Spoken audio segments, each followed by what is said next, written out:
Hey guys, আজকে আপনাদেরকে আমি দেখাবো ভিভো ব্যাগের সঠিক ব্যবহার। আসলে ভিভো ব্যাগকে আপনি যদি সঠিকভাবে ব্যবহার করতে চান তাহলে আপনারা যেতে হবে ভিভো কোম্পানির যে মোবাইলের শোরুম আছে সেখান থেকে একটা মোবাইল কিনতে হবে।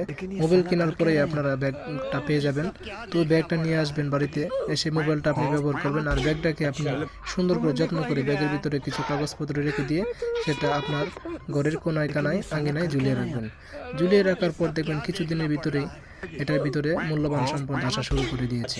তো আসলে অলরেডি আমার সেই ব্যাগের ভিতরে মূল্যবান সম্পদ চলে এসেছে। তো আমি আপনাদেরকে দেখাবো। তো দেখেন, আমার কিন্তু অলরেডি মূল্যবান সম্পদ একটা চলে এসেছে। দেখেন, আপনারা দেখতেই পাচ্ছেন অলরেডি কিন্তু মূল্যবান সম্পদ একটা চলে এসেছে।